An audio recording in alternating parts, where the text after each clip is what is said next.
First of all, I believe as a lawyer that what APC did is unconstitutional.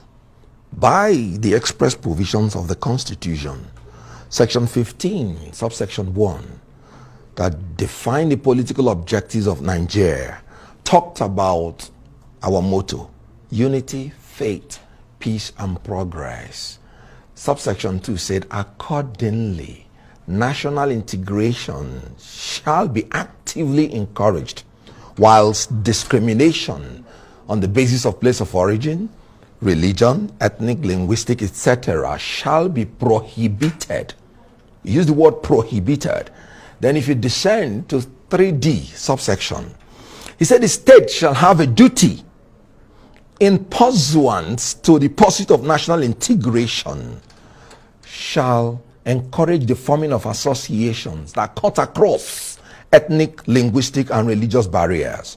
The concept of the presidency implies an association between the president and the vice. Section 142 made it clear that the president, before he is duly nominated, shall find an associate who shall be his vice president. So the concept of the presidency is an association, and the state has a duty to ensure that when you are forming that association, it must cut across religious barriers. Look at subsection 4 of that beautiful section. It said that the state shall promote a feeling of belonging and involvement amongst the various peoples of Nigeria, to the end that loyalty to the nation shall override sectional loyalties. Yeah, I mean, we had a senator who was here and he pointed out all of that. Very good. So how does Muslim ticket at the presidency encourage integration, involvement, and participation of the Christians in Nigeria in the politics of Nigeria? And you know what? Section 17 made it clear. He said the state social order shall be founded on the ideals of freedom, equality, and justice. Equality amongst the religions and even in the population. The religion is almost 100 million versus 100 million. So how do you say it? And let me descend to the constitution of APC. Being a former member of the Presidential Campaign Council, the APC summarized it and even made it more strong. That's in its constitution. Constitution of APC.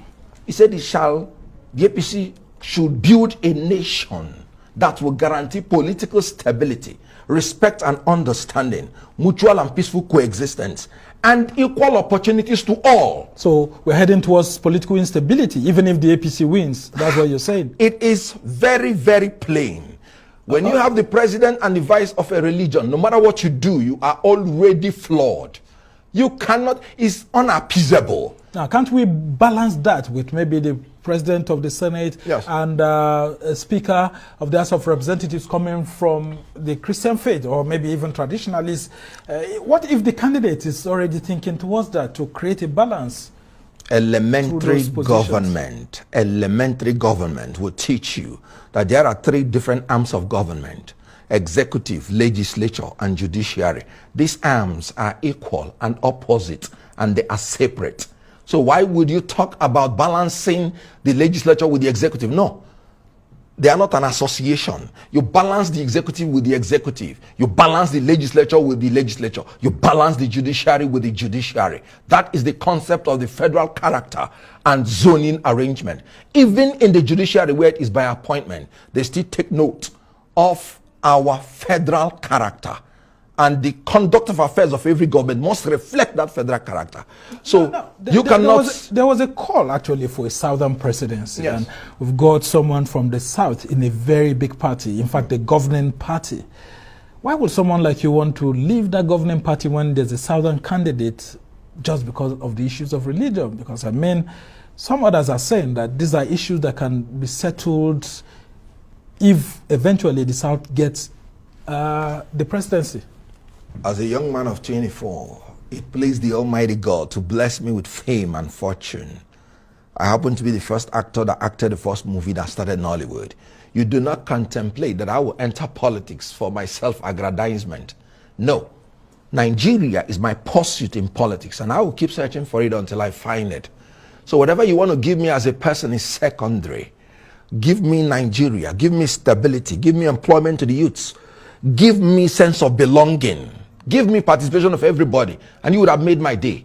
I was in APC all this while. I did everything. I erected the secretariat of APC in my ward, in my local government. I saw you defending Buhari even when it was good, very difficult for a lot of his persons to beautiful defend him in the southeast. APC has done nothing for me personally. Have you ever seen me complain? And I'm not going to complain. So what party are you moving to? I am not contemplating any party yet. But I must have to tell you, a friend of mine, a northern brother of mine from Kano State, when he learned I was coming to this program, he told me that I must be obicentric going forward. You should join the obedient movement. Good. This is a northern Muslim talking. Anybody that is telling you that northern Muslims will not support Christians is telling you false statement. And that is the problem with bringing octogenarians to manage your party and manage the affairs of government. Senator Adamu. Have you joined the obedience team?